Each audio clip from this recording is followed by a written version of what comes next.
Assalamualaikum warahmatullahi wabarakatuh. Awalul kalam, Allahumma salli wa sallim ala nabiyyina Muhammad wa ala alihi wa sahbihi ajma'in. Selawat dan salam ke atas junjungan besar kita Nabi Muhammad sallallahu alaihi wasallam. Apa khabar semua? Insya-Allah kami di sini mendoakan anda di mana saja anda menonton ketika ini berada dalam keadaan sihat sejahtera. Tanyalah Ustaz, biar tahu jangan keliru. Pada pagi ini, pagi yang indah, pagi Isnin 27 Februari 2023, kembali bersama dengan saya Da'i Hadari. Saya akan temankan anda sehinggalah ke penghujung rancangan nanti. Seperti biasa, tanyalah Ustaz dengan tanda pagar ataupun hashtag biar tahu jangan keliru. Kita akan bawakan pelbagai topik yang istimewa, dan hari ini subhanallah kita akan bawakan satu topik yang sangat dekat dengan diri kita. Tambah-tambah pagi ini ada yang dah bersiap, ada yang selesai sahaja solat tadi terus dia punya bekerja masuk dalam kereta ataupun dah mula hidupkan enjin motosikalnya untuk ke tempat kerja kan. Jadi hari ini kita akan bicarakan tentang hadis dan amalan cukupnya rezeki. Bila sebut tentang rezeki ni, semua orang sedang mencari rezeki. Bahkan saya sedang bertugas ni pun cari rezeki, tuan-tuan dan puan-puan. Baiklah, untuk hari ini insya-Allah untuk hadis dan amalan cukupnya rezeki ni kita akan dapatkan manfaatnya. Cumanya kita nak bersamalah dengan individu yang akan berkongsi dengan kita. Dan hari ini saya cukup bertuah kerana saya bergandingan bersama dengan guru kita semua, Al-Fadhil Datuk Dr. Zahazan Muhammad. Assalamualaikum Datuk. Waalaikumsalam warahmatullahi wabarakatuh. Apa khabar kita? Alhamdulillah baik, syukur. Alhamdulillah. Baik Datuk, saya lihat di depan Datuk ni pun ada banyak kitab yang Datuk nak huraikan ni. Dan insya-Allah mudah-mudahan yang kita akan bicarakan hari ini tentang hadis dan amalan cukupnya rezeki ni akan kita semua dapat manfaat dan faham. Baiklah Datuk, banyak yang kita akan bicarakan Datuk ya. Baiklah para penonton sekalian, kalau ada soalan nak ditanyakan, mudah sahaja caranya. Anda boleh sahaja tinggalkan soalan anda di ruangan komen di Facebook rasmi kami, Tanyalah Ustaz TV3, ataupun anda boleh sahaja hubungi kami di talian 1800 881677. Baik, selesai saya maklumkan bagaimana cara ataupun platform untuk anda tanyakan soalan. Baiklah Datuk, dengan lafaz Bismillahirrahmanirrahim sebagai permulaan perbincangan kita, kita nak bawakan hadis sebentar lagi. Cumanya, apakah sebenarnya itu rezeki? Rezeki itu apa dan bagaimana kita nak faham Allah itu sebagai Ar-Razzaq, pemberi rezeki? Silakan Datuk. Ya. Alhamdulillah wassalatu wassalamu ala Rasulillah. Da'i, penerbit dan seterusnya, kru-kru yang datang awal pagi ni. Alhamdulillah. Alhamdulillah ya, muslim-muslimat, ayah ibu yang dirahmati dan dikasihi sekalian. Jadi kalau kita pelajari perkataan rezeki ini datang dari perkataan bahasa Arab sebenarnya. Ya. Ya, jadi asal usul kepada rezeki ini kalau kita perhatikan, dia digunakan dengan membawa bermacam-macam maksud. Ya, antara yang disebut oleh para ulama, disebut lughahnya, ia bererti satu benda yang boleh dimanfaatkan. Ya, satu benda pemberian, atahu iyah, manahahu wa aksabahu iyah. Satu benda yang diberikan, satu benda yang dianugerahkan. Lagi kalau kita lihat dalam rizqu bermakna kullu ma yuntafa'u bihi wa yajuz an yudha' kullu minhuma mawdhi'il akhar. Dia merujuk kepada satu benda yang dikurniakan yang boleh diberi manfaat dengannya. Tak kiralah dia merupakan wang ke, ataupun kesihatan ke, ataupun keluarga ke, ataupun kemudahan ke, apa sahaja yang bersifat pemberian yang mendatangkan manfaat itu dipanggil rezeki sebenarnya. Bukan sekadar wang. Bukan sekadar wang. Itu sebab antara salah satu nama Allah SWT, Inna Allah wa Razaq Zul Quwwatil Matin. Jadi Allah lah yang beri rezeki. Jadi anugerah yang Allah berikan ini disebut dalam kisah Israiliyat sebagai contohnya. Bahawa Israel ini kisah-kisah yang datang kepada kita daripada Bani Israel. Bani Israel dahulu, kaum Yahudi yang masuk Islam, di kalangan mereka ni memiliki latar belakang pengetahuan tentang agama mereka, maka mereka bawa masuk ke dalam umat Islam. Ada yang kita boleh terima, ada yang kita tolak. Jadi salah satu kisah yang sampai berkenaan dengan Nabi Allah Sulaiman AS yang telah pun digunakan bagai-bagai kehebatan, mukjizat, boleh bercakap dengan haiwan dan sebagainya. Maka antara kurniaan yang Allah tidak berikan kepada baginda adalah memberi rezeki. Maka diceritakan dalam Israiliyat ini, Nabi Sulaiman minta kepada Allah SWT supaya dikurniakan kelebihan memberi rezeki. Baik, Allah SWT pun mengatakan kepadanya, berfirman kepadanya, baik, kalau itu yang kau minta Sulaiman, aku akan tunjukkan bagaimana kerja membagi rezeki ini. Maka pada hari yang ditentukan permulaannya itu, Nabi Sulaiman dikurniakan berbagai bentuk makanan dan proses pengagihan makanan pun bermula pada pagi itu. Dan permulaannya ialah penghuni-penghuni laut. Maka Nabi SAW pun mengerahkan segala bala tentera yang ada, manusia, jin, binatang, untuk bawa makanan dibawa pergi ke laut, hantar ke laut. Kadang laut ada ikan, ada sotongnya, ada macam-macam makhluk yang Allah jadikan. Daripada pagi sampai petengah hari, sampai petang, sampai ke malam, masih ada lagi ikan yang mengatakan kepada baginda belum dapat makanannya. Allah. Yang menghantar makanan ini pun ada kepenatannya juga. Betul. Maka makhluk-makhluk Allah ni beritahu kepada Nabi Sulaiman, kami tak dapat bahagian kami. Yang nak menghantar pun dah lelah dah. Allah. Mereka mengatakan, wahai Nabi Allah, kami pun dah tak mampu nak mengangkat lagi. Kami pun belum makan lagi. Maka mulai hari itu, ini kisah Israeliat lah. Ya. Ya, sejauh mana kebenarannya, tidak ada hadis yang mengesahkannya. Tapi cukuplah untuk kita mengatakan bahawa Allah SWT menjadikan setiap makhluk itu ada makanannya.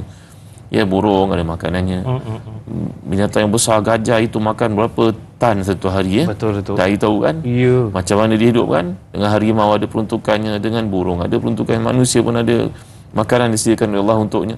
Jadi maknanya rezeki ini satu anugerah daripada Allah, dan sifat Allah Razak dipakai wazan fa'al yang merujuk kepada sirah mubalaghah, yang merujuk kepada satu benda itu anugerah Allah SWT diberikan, yang mempunyai sifat yang maknanya kuasa yang sangat hebat dalam pemberian tersebut.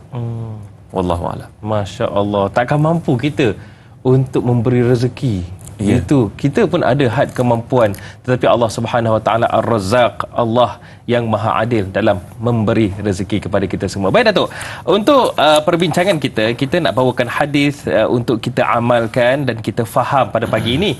Jadi apakah hadis yang kita akan bicarakan Datuk untuk hari ini? Silakan Datuk. Ya.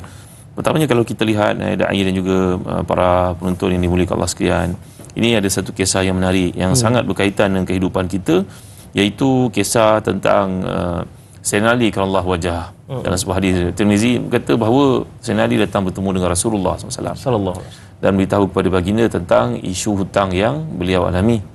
Maka Nabi SAW pun mengajar kepada Sayyidina Ali. Dalam hadis yang lain menerangkan bahawa Sayyidina Ali mengajar hadis ini kepada seorang hamba yang bersifat mukatab maknanya seorang hamba yang dalam proses untuk merdeka. Maka Nabi SAW pun menganjurkan kepada kita, kepada Sayyidina Ali, baik kepada sahabat-sahabat supaya beramal dengan satu hadis, satu doa, ya, Allahumma kfini bihalalika an haramik wa aghnini bifadlika amman siwak, yang berarti, ya Allah, cukupkan aku dengan yang halal dari mencari yang haram, dan kayakan aku dengan meminta kepadanya, bukan kepada orang selainmu, bukan kepada yang lain daripadamu.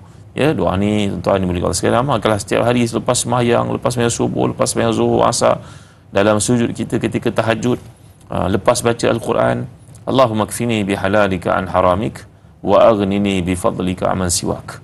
Ya Allah, cukupkan aku dengan yang halal dan mencari yang haram, kayakan aku dengan minta kepadamu, bukannya kepada yang lain.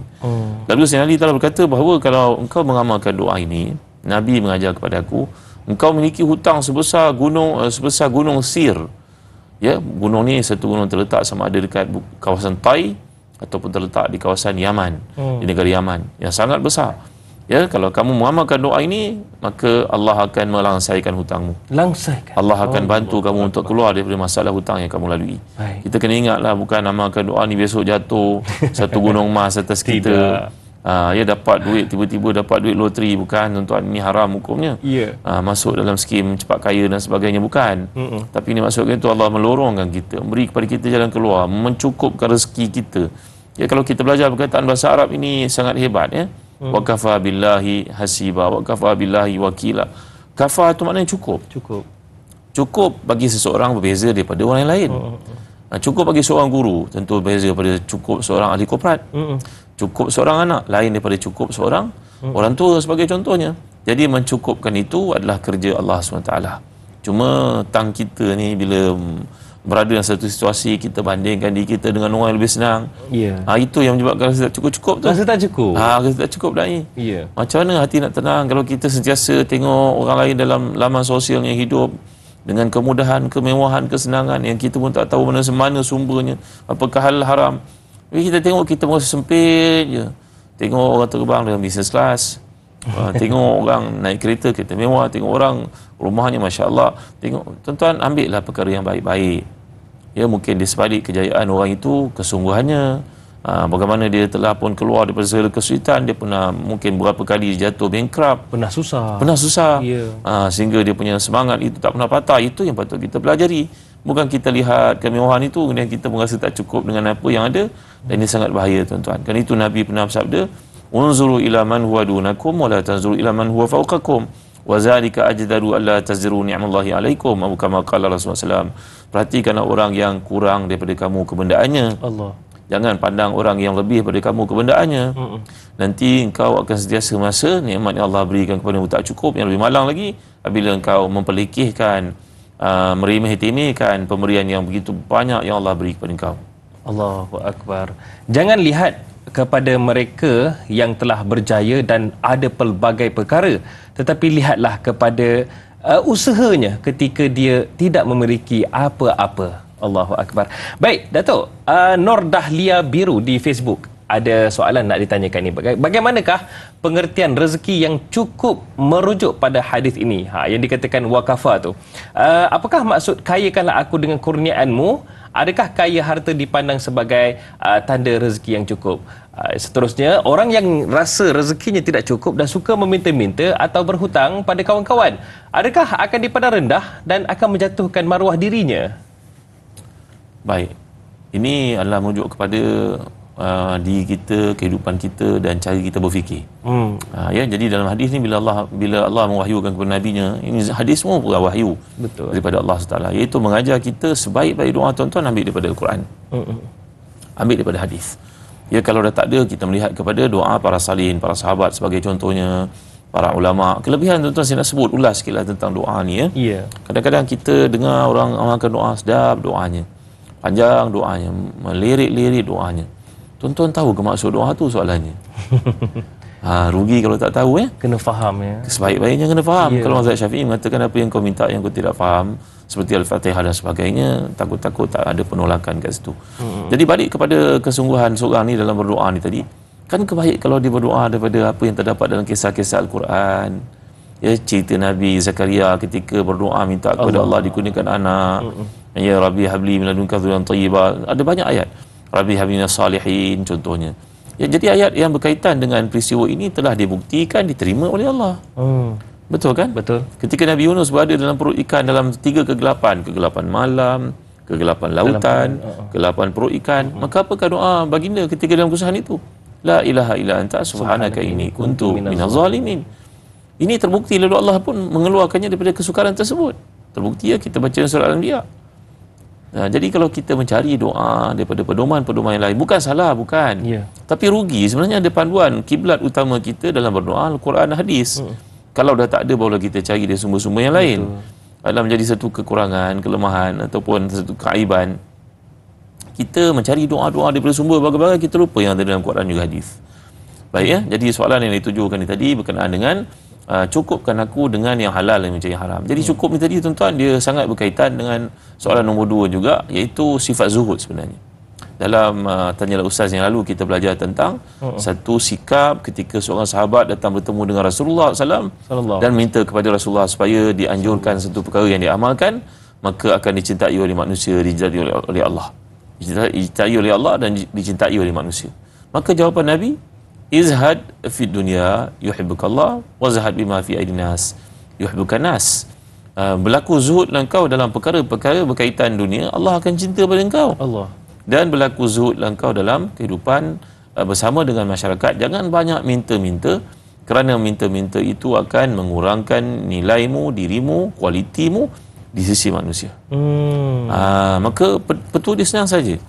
Dalam hidup ni bersifat sederhana, zuhud. Tak perlu kita melihat dan bandingkan apa yang kita ada dengan orang lain ada yang kita tak ada, sehingga mengakibatkan diri kita rasa tak pernah puas. Ya, bukan pada golongan wanita saja, kepada lelaki pun sama. Kita lihat kehidupan orang terkemuka, orang tu banyak pendapatan, kita rasa Allah kurangnya aku. Ini suami bagi sebulan 5,000, aku 500 saja. Kan jauh tu 500 dengan 5,000 tu. Padahal dia tak sedar dengan kehidupan yang ada, dengan bimbingan suaminya, kehidupannya dekat dengan masjid, perkara-perkara kebaikan yang ada dalam keluarga dia tak pernah nampak tu. Yang nampak wang itu. Mula membandingkan. Jadi sifat qanaah, zuhud ni sangat pentinglah tuan-tuan, dimuliakan Allah sekalian. Sebab dalam hadis mengatakan qad aflaha man aslam wa ruzqa kafafan wa qanna'ahu Allahu bima ata.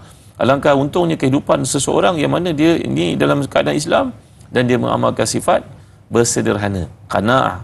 Ya, maknanya Nabi sallallahu alaihi wasallam sendiri pun minta kepada Allah Taala, sa'altullah an yaj'al rizqa ala Muhammadin qutan.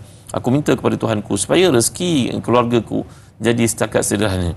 Sederhana berarti apa, hari ini ada makanan aku bersyukur, besok tak ada makanan aku puasa dan aku bersabar. Lihat ketika Nabi diberi tawaran oleh malaikat untuk menukarkan gunung ganang yang ada dekat Mekah itu menjadi emas. Kalau jadi emas kan senang dah. Ya, betul. Kaya raya kita. Tak payah kita bekerja, susah payah. Tidak. Sunnatullah dalam kehidupan kita sebagai orang beriman mesti mengalami kesan. Betul. Kalau senang hati kita akan lalai. Kala innal insana la yatgha ar-ra'ahu istaghna. Manusia ni dia akan tagha. Tagha ni maknanya melampaui batas. Bila dia mendapat satu yang mempunyai kelebihan, satu kesenangan. Jadi dalam konteks ini perkataan cukup itu merujuk kepada qanaah, merujuk kepada zuhud. Apa yang diberikan oleh Allah Taala itu yang terbaik, di samping tidak menafikan usaha lipat ganda yang kita lakukan untuk mencapai sesuatu yang kita target. Tak ada salahnya. Tapi seandainya kita tidak dapat apa yang kita targetkan itu, kita redha dengan apa yang Allah berikan. Rasa cukup dengan apa yang Allah kurniakan. Itu sebab dalam hidup ni tuan-tuan, lihatlah 3 jenis manusia. Yang pertama, orang meninggal dunia. Ya. Supaya anda mengerti dan faham nikmat hidup. Betul. Yang kedua, orang sakit. Supaya anda mengerti nikmat sihat. Yang ketiga, ziarahlah orang kat penjara. Kerana bila kita pergi ke penjara, barulah kita tahu nikmat bebas. Kebebasan. Anda yang tidak melakukan 3 perkara ni tuan-tuan, anda berada dalam satu kehidupan yang penuh dengan diibaratkan macam hujan nikmat anugerah yang anda belum syukuri sebenarnya. Seandainya anda belum buat 3 perkara ni, anda sebenarnya berada dalam nikmat yang dihujani oleh Allah SWT ke atas anda, ke atasmu, tapi anda belum bersyukur terhadap nikmat-nikmat tersebut. Ini sangat penting dalam kehidupan kita supaya kita jangan mengamalkan minta-minta ni rugi tuan, nanti kita ulas sebab minta-minta ni apa hukumnya di sisi Islam. Di akhirat besok apa akibatnya orang suka minta-minta pada hari ini. Allah. Itulah, sikit-sikit meminta ya. Itu yang kita tak nak tu. Baiklah Datuk, kejap je lagi kita nak sembang-sembang juga berkaitan dengan bagaimana dikatakan cukup atas rezeki tu. Boleh Datuk ya? Sebentar saja lagi. Jadi jangan ke mana-mana, terus bersama kami dalam perbincangan Tanyalah Ustaz, biar tahu jangan keliru.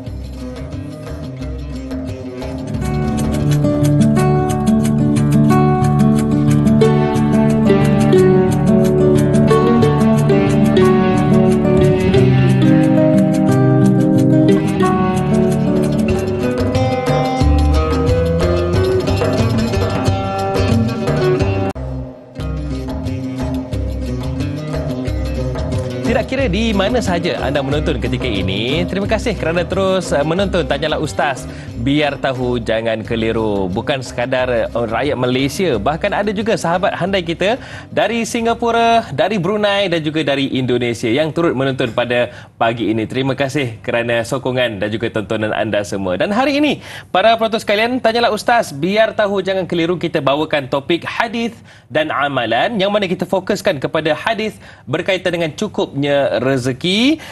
Kita bersama dengan yang berbahagia, Datuk Dr. Zahazan Muhammad. Baiklah, Datuk, bila kita sebut tentang cukup atas rezeki, bagaimana kita nak faham dikatakan rezeki yang cukup? Sebab bagi manusia sentiasa je rasa tak cukup tu, Datuk. Silakan Datuk.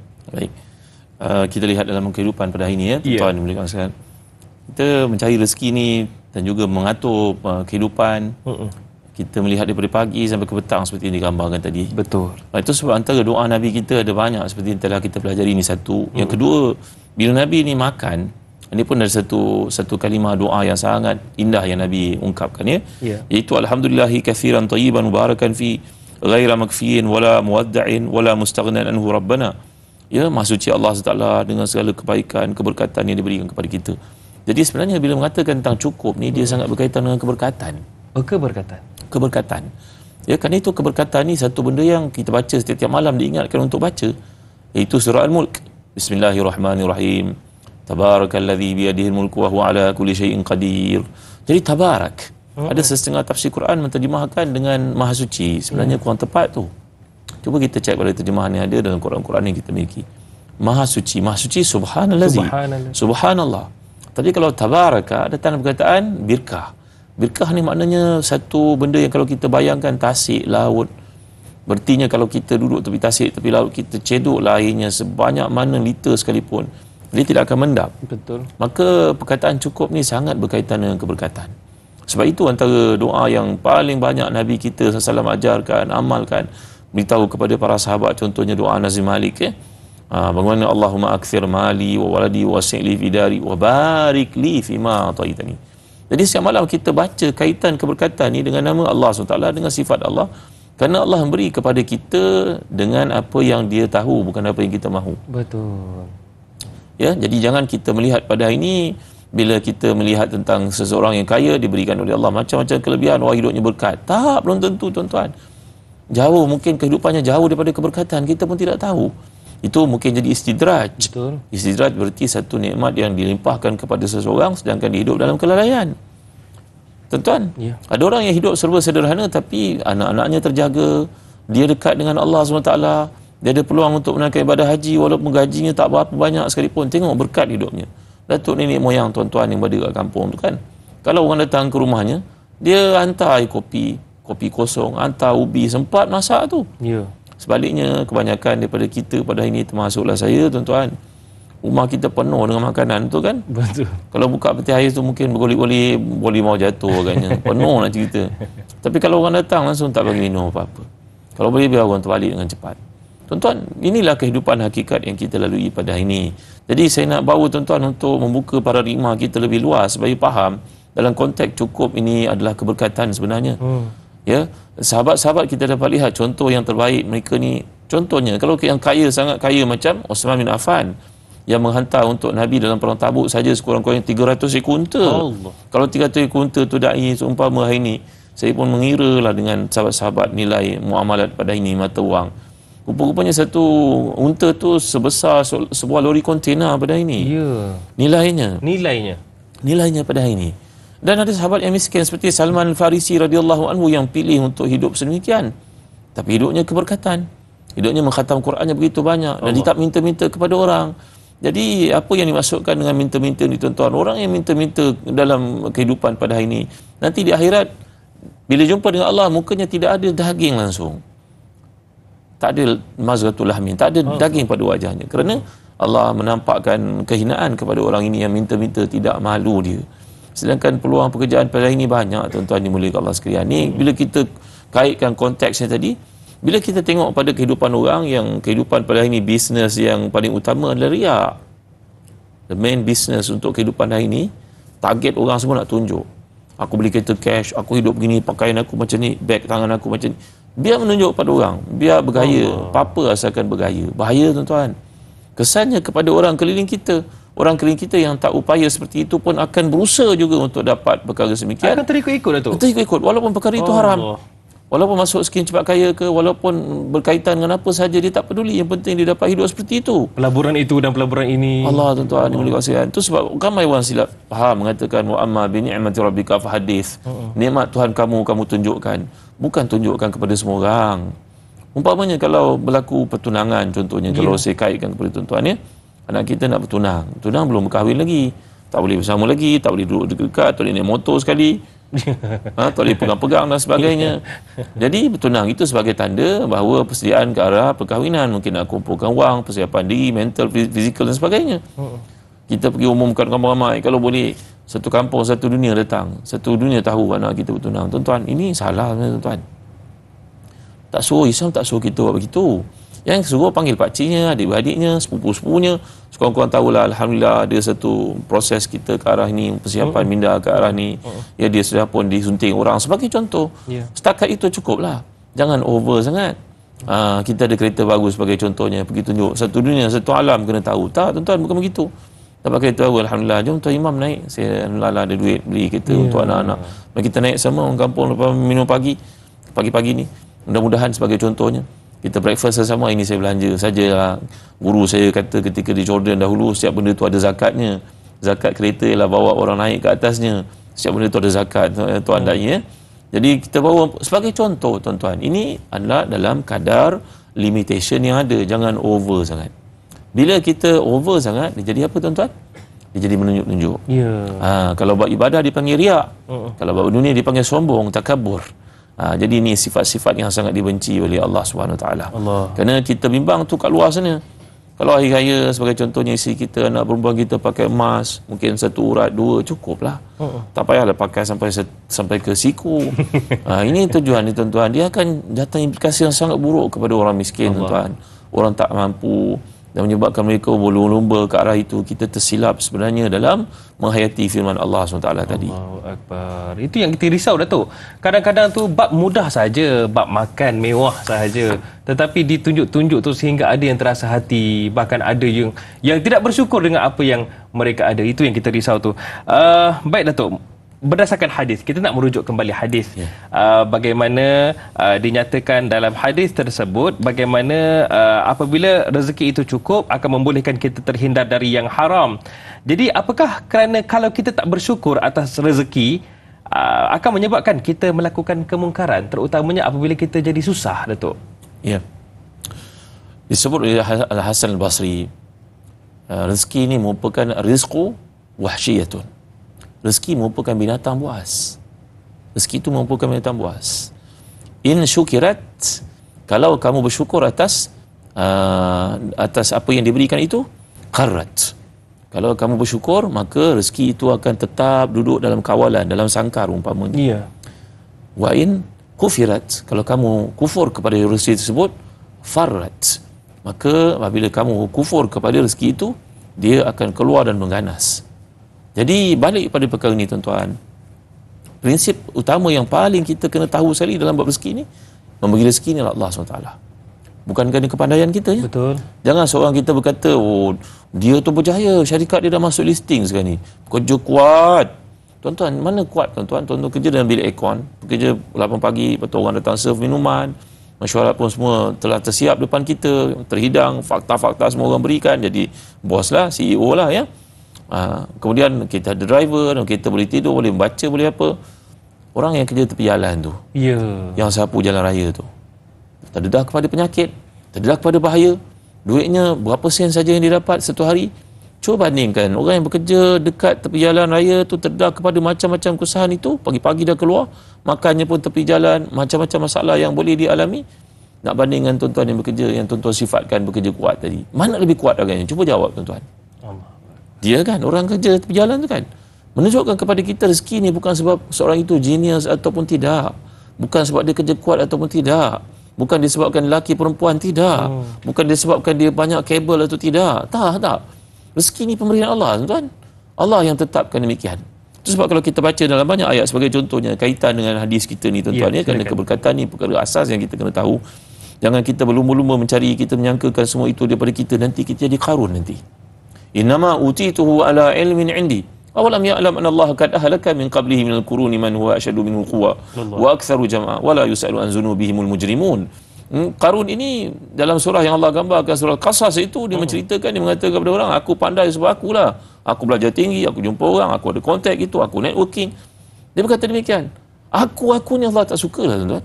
Jangan sebut perkataan akulah.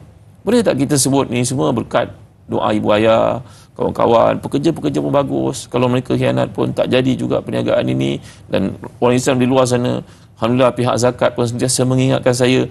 Ia adalah komponen kejayaan yang berlaku secara package, tuan-tuan. Lihat, Allah sebut dalam surah Fatir. Ya ayuhan nasu zkuru ni'matallahi alaikum hal min khaliqin ghairullahi yarzuqukum minas samai wal ard la ilaha illa huwa fa anna tufakun. Wahai sekalian manusia, ingatlah nikmat Allah ke atas kamu. Ada tak pencipta selain daripada Allah yang mengurniakan kamu rezeki daripada langit dan juga bumi? Dan tiada Tuhan yang maha benar untuk disembah melainkan Dia. Tuan-tuan dimulakan sekalian. Dulu dalam kajian masyarakat antarabangsa, kenapa orang berperang? Jepun serang Korea, serang Rusia sebagai contohnya. Rusia pun mencari tempat baru. Jerman pun menyerang negara-negara jiran dalam Eropah. Kenapa? Kerana mereka ada satu istilah dipanggil TFR. Total Fertility Rates. Mereka nak mencari tempat yang subur untuk mereka hidup, kerana mereka fikirkan rezeki datang daripada bumi. Pokok-pokok tanam gandum, tanam padi, tanam makan ruji dan sebagainya. Mereka fikir begitu. Jadi nanti rakyat bertambah, kawasan kurang. Jadi kawasan kena diluaskan. Itu sebab berlaku perluasan kepada negara-negara ini, menyerang jiran dan sebagainya. Berbeza daripada umat Islam, mereka melakukan perkara ini untuk berdakwah. Tuan-tuan dimulakan sekalian. Jadi kembali kepada perkara ini, Maka akhirnya bila lepas peperangan ni, dunia pun mengalami macam-macam kemelut lagi. Barulah mereka sedar kebenaran firman Allah Subhanahu Wa Taala ni dalam ayat surah Az-Zariyat pula ayat 22, wa fis sama'i rizqukum wa ma tu'adun. Rezeki kamu di langit, bukan di bumi. Allah Taala menurunkan keberkatan melalui hujan. Betul. Kalau kamu fikir bumi yang kamu duduk ini dengan ramainya orang tak cukup makanan. Maka tuan-tuan, ini sekali lagi kita kena ingatkan diri kita bahawa mencari rezeki ni adalah kerja kita, tanggungjawab. Jangan lakukan perkara yang haram. Betul. Kerana segalanya telah ditetapkan oleh Allah SWT. Amatlah rugi kerana Nabi sebut dalam hadis lain, wala yahmilannakum istibta'u rizq an tatlubuhu bima asiyallah. Jangan kamu dalam kehidupan ni kerana kamu tamak rezeki itu kamu mengusahakannya pada sumber yang haram. Tuan-tuan, yang haram tu Allah pasti akan ambil, tuan. Walaupun nampak hidupnya indah, mewah, serba-serbi melebihi orang lain, tapi kalau ditarik jangan main, tuan-tuan. Satu-satu kisah yang menarik saya bawakan kepada tuan-tuan. Kisah ni benar-benar berlaku. Seorang bekerja dalam syarikat yang besar. Syarikat ni mempunyai bahagian procurement. Maka semua orang datang berurusan dengannya dan bagi kepadanya hadiah. Namakanlah apa-apa pun. Orang panggil rasuah ke, hadiah ke, kickback ke, ada table ke, dia satu keluarga, satu rumpun lah tu. Kerana kalau anda tidak berada di tempat tersebut, anda tidak dapat. Betul tak? Betul. Bila pulangnya sahabat Nabi daripada Bahrain sebagai amil zakat kat sana, maka dia pun bawa sejumlah, zaman dahulu tak ada bank kan. Maka bawa hard cash ni, duit-duit ni bagi pada Nabi. Nabi ni, Nabi punya, ni Islam punya. Oh ni bukan, ni saya punya. Ni saya punya. Satu untuk engkau, satu untuk aku. Tuan-tuan, Nabi SAW akhirnya telah menyampaikan satu khutbah yang penting, berkata pada para sahabat, agak-agak kalau dia tu duduk kat rumah, dia tak orang bagi dia bahagian itu. Very simple. Agak-agak kalau anda duduk kat rumah, anda tidak menjawab jawatan itu, anda dapat tak kelebihan itu? Tak dapat. Kalau tak dapat, pastilah ia rasuah. Maka kisah yang berlaku ni, tuan-tuan, kisah ni direkodkan. Seorang bekerja syarikat besar, mana-mana tempat dan dunia lah. Maka dia duduk bahagian procurement, sekarang gajinya tak usik, dan wang yang dia dapat pun banyak. Allah. Maka hidupnya terbang sana sini, kehidupannya mewah, rumahnya, pendapat kehidupannya serba-serbi lavish. Satu hari hamba Allah ni pergi main golf dan dia pun mengalami sakit ketika main. Dan pergilah ke hospital. Kenapa sakit sangat belakang ni? Tengok-tengok dalam rawatan yang dikemukakan, doktor diagnose cancer stage 3. Allahu Akbar. Tak percaya, tak percaya. Sihat tu badan, makan semua. Kau hotel-hotel mewah tak pernah main golf pula tu. Betul ke ni? Cuba buat second check lagi. Betul. Dan makin hari makin keadaan menjadi lebih buruk. Ya, tuan-tuan dimulakan sekalian. Sekarang syarikat besar yang dia bernaung itu pun bagi cuti kepadanya setahun bergaji penuh. Bila tak pulih bagi tahun kedua, tak ada gaji. Betul kan? Masuk tahun ketiga, kena berhentilah, orang lain kena replace lah. Betul. Maka dia menggunakan duit untuk merawat dirinya pada tahun ketiga itu habis. Duit yang diperoleh pada sumber-sumber yang kelabu asap ni tadi. Yang tak jelas ni tadi. Yang dikatakan hadiah daripada orang ramai tadi, untuk digunakan bagi rawatan tersebut. Tuan-tuan, Allah tarik balik. Allah tarik balik. Itu kat dunia yang kita nampak, itu pun dah tak mampu nak pikul, tuan-tuan. Allah. Bagaimana kat akhirat? Wa inna yawman inda rabbika ka alfi sanatin mimma ta'udun. Satu hari kat akhirat tu sama dengan 1000 tahun kat dunia, wahai saudara. Maka awasi diri kita daripada benda-benda yang menarik dalam kehidupan ni, tetapi ia diharamkan oleh Allah. Jangan main-main, tuan-tuan. Jangan kita cabar Allah SWT. Baik, itu dia satu peringatan kepada kita semua para penonton sekalian, supaya kita hati-hati dalam mencari pendapatan. Kerana rezeki sepatutnya rezeki yang murni, rezeki yang bersih dan rezeki yang baik. InsyaAllah lagi dan lagi kita akan bicarakan dan kita akan sembang-sembang. Tunggu kembali lagi selepas ini. Tanyalah Ustaz, biar tahu, jangan keliru.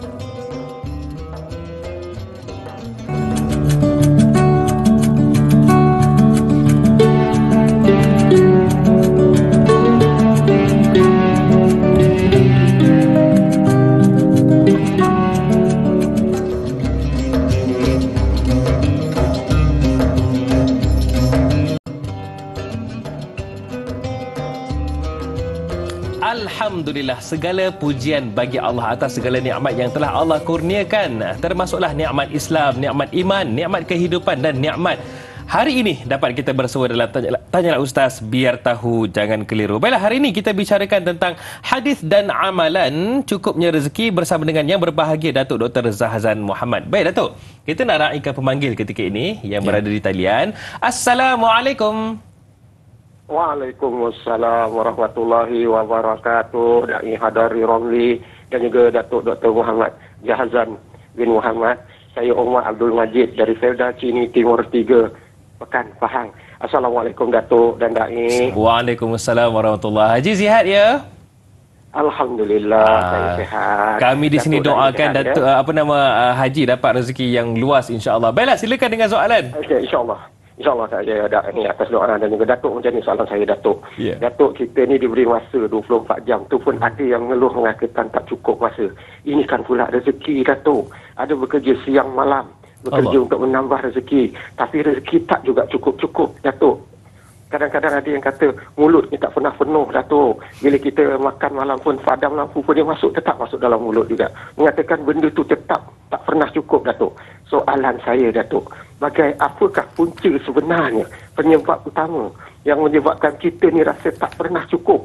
Ada yang kata pula kalau qanaah ni sampai bila begitu ni takkan maju. Kalau sikap qanaah tu ada dalam diri, sudah cukup dengan apa yang ada, padahal kita ni tak pernah cukup Datuk. Jadi saya nak tanya Datuk, pagi ni apa punca sebenarnya? Kerana keingkaran kita ke, kekufuran kita ke, atau tamak kita ke yang menyebabkan rezeki yang ada pada kita yang kita dapat tak pernah mencukupi? Itu soalan saya Datuk dan Dai. Terima kasih banyak Datuk dan Dai. Assalamualaikum. Waalaikumsalam warahmatullahi wabarakatuh. Terima kasih Haji Omar. Baik, macam mana Datuk? Rasa tak pernah cukup dengan segala apa yang diberikan oleh Allah. Silakan Datuk. Baik, Haji Omar dan Dai ini milik Allah sekalian ya. Antara perkara yang hilang daripada kehidupan kita ialah keberkatan ni tadi. Bila keberkatan ini tidak ada, maka kehidupan menjadi begitu gamat lah. Bukan seorang saja yang kita lihat pada hari ini, orang pendapatan mungkin ratus-ratus ribu pun tak cukup, masih lagi terlibat dengan perkara-perkara yang haram. Allah. Kenapa? Kerana dia rasa tidak cukup. Kalau lihat pada jam tangan pun sebagai contohnya, ya, melihat pada orang lain, kenapa boleh pakai jam ini? Kadang-kadang jam ni bukan sebarangan tuan-tuan, harganya RM12,000, RM30,000, Masya-Allah. yang RM500,000 ada tuan-tuan. Ya. Maka bila kita bandingkan kehidupan kita dengan orang lain yang kehidupan seperti itu, maka kita rasa apa yang ada pada kita tidak cukup. Maka ini namanya keberkatan yang hilang daripada kita. Itu sebab antara hadis yang saya nak tarik perhatian tuan-tuan golongan muda ya. Ini kitab merupakan satu kitab, tajuknya Al-Barakah fi Fadli Sa'i wal Harakah. Karangan seorang imam terkemuka Al-Hubayshi yang meninggal dunia 800 tahun lalu. Kata beliau ya, dalam Al-Qismu Rabi', saya bacakan untuk tuan-tuan. Fa inna Allah Ta'ala yuqassimu arzaqan nas ala ma baina tulu'il fajri ila tulu'i syamsi. Kata qalahu Nabi SAW. Sungguhnya Allah telah mengagihkan rezeki kepada hamba-hambanya bermula daripada terbit matahari, daripada waktu pagi, seawal pagi sampailah terbenam matahari. Daripada waktu fajar sampailah kepada terbit matahari. Itu antara waktu yang paling mustajab dan juga paling penuh dengan keberkatan. Wa dzalika min afdhalil awqat li zikri wa nahwihi. Qala Nabi SAW, man salla al-ghadata fi jama'atin summa zakara Allah Ta'ala wa zakara bihi hatta tatlu' asy-syams summa salla 4 raka'atin lam yadhuru syai'un min khalqillah min sa'atihi tilka ila misliha min ghadati. Nak ditekankan kat sini kepentingan kita ambil kira waktu pagi untuk cari keberkatan. Ya, Dai, kru-kru yang datang pada pagi ni semua mencari keberkatan, alhamdulillah. Alhamdulillah. Ya, cikgu-cikgu yang keluar daripada rumah sembahyang subuh dalam perjalanan dekat masjid surau, terus pergi ke ofis, ke pejabat, ke sekolah, Allah mencari keberkatan sebagai contohnya. Tapi saya ingatkan tuan-tuan, ada pula di kalangan sebahagian segelintir, mungkin sebahagian kecil, mereka datang awal pagi, dia pun punch in, masuk awal fulan datang, 7 pagi dia sampai kat pejabat. Rupa-rupanya bukan dia pergi pejabat, dia punch in, dia keluar, dia hantar anak dia, dia makan dulu, dia lepak-lepak dulu, pukul 10 masuk. Tiap-tiap tahun dia dapat hadiah quality day, quality bekerja, masuk awal. Sebenarnya dia masuk tak tuan-tuan? Dia tak masuk, dia pergi buat kerja lain, mungkin buat lebih daripada itu pun ada. Ya Allah. Tuan-tuan, orang ini sebenarnya dia bermain-main dengan Allah SWT. Jangan main tau. Kita menipu diri kita sendiri. Sebenarnya buat apa? Kita pancing pukul 7, lepas tu kita hilang gaib, kan pukul 10 baru kita masuk, dalam pada tu kita buat kerja-kerja peribadi, hukumnya haram tuan-tuan. Ataupun yang masuk ofis, kemudian kat ofis kita pagi-pagi kita pergi layari internet, pergi tengok itu, tengok ini, buat belian online, sampai kat pejabat penuh dengan barang-barang yang kita order. Tuan-tuan, ini teguran kita kena ambil beratlah tuan-tuan. Kita telah dalam kebaikan yang kita buat, kita datang awal tu kita cemari dia dengan perkara-perkara yang menghilangkan keberkatan. Mana nak berkat hidup tuan-tuan? Kalau kita ni melakukan satu perkara dan kita buat tu, orang kata sambil menyelam minum air lah. Mana boleh menyelam minum air? Mati kita dalam air tuan-tuan. Jadi dalam kehidupan ni tak boleh kita ambil kesempatan. Ini namanya ambil kesempatan. Ini ambil peluang. Kok mana je walaupun ayat yang dalam surah Al-Mutaffifin itu, wailul mutaffifin alladzina idza iktalu 'ala nasi yastawfun wa idza kaluhum aw wazanuhum yukhsirun. Ayat ini antara penekanan memberikan Allah SWT mengingatkan kita supaya jangan zalim pada pihak belah sana. Betul. Kita berniaga, kita kurangkan sukatan untuk lebihkan kat kita. Ketika kita membeli pula, kita minta lebih-lebih, minta diskaun yang bukan-bukan. Bukan dalam konteks itu saja, kata Tahir Ibn Ashur, seorang ulama tafsir yang terkemuka. Ini adalah benda basic. Benda-benda yang lebih besar kalau kita fikirkan berkaitan dengan kerja. Kita pergi kerja, duduk kerja, main WhatsApp. Tengok internet. Kita buat benda-benda lain. Orang telefon pun, telefonis kami sedang sibuk. Sila telefon kemudian. Tunggu lagi. Telefon kami masih lagi sibuk. Sila tunggu. Kita pun tunggu hampir 10 minit. 20 minit. Tak ada jawapan juga kerana mungkin telefonis sedang buat benda-benda lain. Sedangkan di dalam kerja tu, maka kita menyebabkan keberkatan hilang daripada keluarga. Itu sebab gaji dapat ribu-ribu pun tak cukup. Kerana keberkatan itu ditarik oleh Allah SWT. Allah tarik keberkatan itu. Maka kita tak pernah cukup dengan apa ada. Kadang kita rasa hairan melihat orang pangkatnya tak besar mana, gajinya tak besar mana, hukum akal memang tak cukup nak sara anak-anak. Tapi Masya Allah, anak-anak jadi manusia, jadi orang baik-baik masuk universiti. Betul. Kenapa? Orang itu hidupnya berkat. Walaupun dia kerani. Walaupun gajinya pada kita memang tak cukup. Itu sebab ketika para ulama dahulu dilaporkan kepada mereka harga gandum naik. Apa jawapan mereka? Aku tak perlu risau. Kerana memanglah harga ni naik ada sebab-sebabnya. Memang aku bukan bersama dengan mereka kalau boleh dikawal lagi baik. Tapi dalam konteks ini kata para ulama bahawa kerja aku mentaati Allah. Sebagaimana kewajipan aku mentaati Allah, kewajipan Allah memberi rezeki kepada aku. Jadi cukup atau tidak itu bergantung pada aspek yang pertama yang kita bincangkan tadi, kerana pengaruh-pengaruh luar yang boleh menghilangkan rasa cukup yang sepatutnya ada dalam diri setiap kita itu. Allahu Akbar. Pengalaman saya, Datuk, saya pernah jumpa dengan seorang pakcik tua ni di Terengganu, Datuk. Ya. Beliau ada 4 orang anak dan 3 orang anaknya adalah engineer ataupun jurutera dan seorang daripadanya adalah doktor. Saya tanya, apakah rahsia di sebalik membimbing anak tu? Katanya ketika setiap hari dia keluar menjadi nelayan, katanya saya mencari rezeki, iaitu saya bekerja kerana Allah. Allahu Akbar. Allahu Akbar. Itu sangat menginspirasikan saya, ingat sampai sekarang, Datuk. Baik, Datuk, kita ada pemanggil lagi di talian ketika ini, kita nak raikan. Assalamualaikum. Waalaikumsalam. Da'i Kak Iyat sini, Nuhayati Ismail dari Rawang. Ya, Kak Iyat orang Rawang kita. Silakan dengan soalan kepada Datuk. Terima kasih, Da'i. Assalamualaikum, Ustaz. Waalaikumsalam warahmatullahi. Soalan Kak Iyat. Kak Iyat nak minta Ustaz jelaskan sikit tentang maksud kaya dan miskin yang sebenar dalam Islam, Ustaz. Dan lagi satu, Kak Iyat nak tanya pendapat Ustaz. Bagaimana seseorang yang berkemampuan tapi boros, Ustaz, dan seorang yang berkemampuan juga tetapi kedekut, Ustaz. Jadi itu saja soalan Kak Iyat, Ustaz. Terima kasih, Ustaz. Assalamualaikum. Waalaikumsalam warahmatullahi wabarakatuh. Kaya dan miskin dalam Islam kemudian dikaitkan juga dengan boros. Macam mana tu, Datuk? Baik. Kaya dan miskin ini interpretasi manusia sebenarnya. Kerana ada satu gambar yang sangat menginspirasikan sebagai menginspirasikan da'i kita, ya. Seorang menjual pisang di Afrika. Ya. Dan tulis dekat dia punya troli yang ditulis tu, aku tidak perlu minta kepada kamu kerana Tuhan aku maha kaya. Maha kaya. Allah, lebih kurang lah itulah ayat. Ya. Bahawa aku jual pisang, aku dapat duit, aku sara keluarga, beli apa yang sepatutnya, menyekolahkan mereka. Aku tak perlu risau kerana inilah ketetapan Allah dalam hidup aku apa yang dapat aku adjust diri aku. Jadi itu sebab hadis Nabi mengatakan laisal ghina an kasratil ard walakin al-ghina nafs. Bukan kaya itu diukur pada banyaknya kebendaan yang anda miliki, tetapi kaya yang sebenarnya adalah kekayaan apabila anda merasa diri anda cukup dan membantu orang keliling anda. Ya, ada satu lagu yang tangan kanan memberi, tangan kiri apa? Kalau terlebih bagikan pada orang. Lebih kurang itu lagu, saya pun tak ingat. Nanti saya nyanyi hujan turun lah, tuan-tuan. Jadi konteks yang kita bincangkan ni dia satu isu global yang besar, isu universal, isu Islam, isu kehidupan.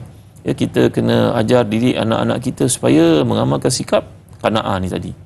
Cukup. Rasa cukup. Rasa cukup. Anak-anak, hari ni ayah ada duit, dapat gaji, kita makan hebat sikit. Tapi dalam minggu depan kita akan amalkan, kita berpuasa. Hari minggu depan itu kalau kita tak puasa, kita makan yang simple-simple saja.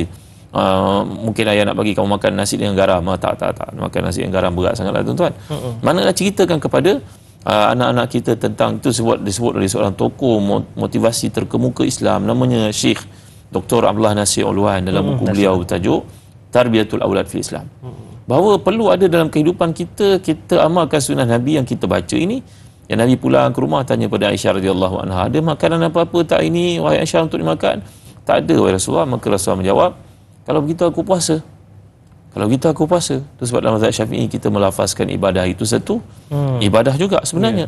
Nah, itu Sauma Ghadin contohnya kerana Nabi mengatakan demikian, ada kaitannya dengan peristiwa tersebut. Jadi bila kita lihat dalam ajar anak-anak kita, minggu depan kita puasa kan, dia masuk dalam Syaban ni. Nabi puasa sebagian besar bulan Syaban. Setengah riwayat mengatakan sebagian bahagian pertamanya Nabi puasa sampai tak berbuka. Maka kita puasa Isnin, ini Isnin, Khamis contohnya. Ajar anak-anak kita supaya berlapar. Kalau ada peluang pun kita mengajar mereka makan yang simple-simple. Dulu datuk nenek moyang ketika berlaku perang Jepun, mereka makan ubi kayu. Jom kita try makan ubi kayu nak. Contohnya tuan-tuan.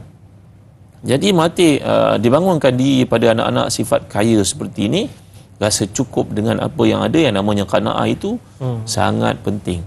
Bahawa kekayaan dan juga kemiskinan ini sebenarnya ketetapan daripada Allah seperti yang disebutkan. Dengar ya kata-kata ni. Menarik, saya petik daripada seorang kata-kata seorang pujangga Arab namanya Abu Tayyib Abu Tamam.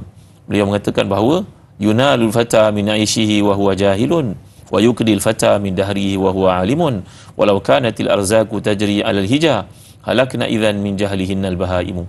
Kata-kata beliau ni, kalau rezeki itu ditetapkan dengan sebab rupa, paras, kepandaian, kebijaksanaan, binatang Allah tak bagi makan. Betul.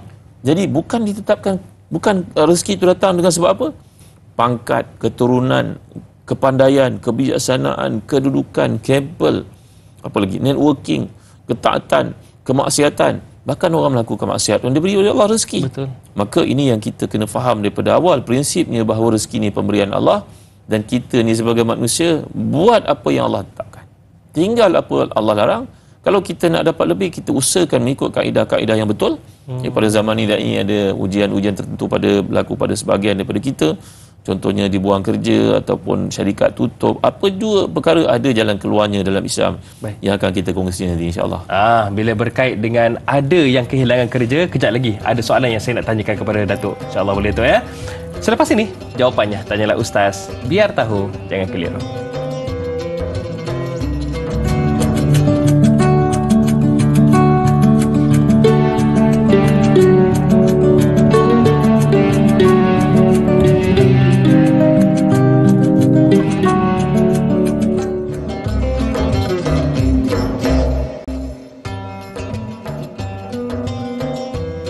Mari sama-sama hidupkan pagi anda dengan sesuatu yang bermanfaat. Termasuklah kita melazimi majlis ilmu. Tambah-tambah zaman sekarang, zaman yang sangat mudah. Sebagai contoh, sama-sama kita tonton Tanyalah Ustaz.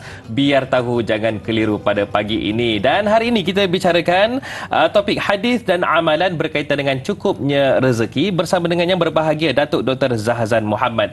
Baik Datuk, sebelum kita nak raikan, kita nak bawakan soalan berkaitan dengan kehilangan kerja dan lain-lain ini, kaedah untuk mencari rezeki. Soalan kedua Kak Iyat tadi berkaitan dengan golongan yang kaya, kedekut ataupun kaya dan boros. Bagaimana tu Datuk?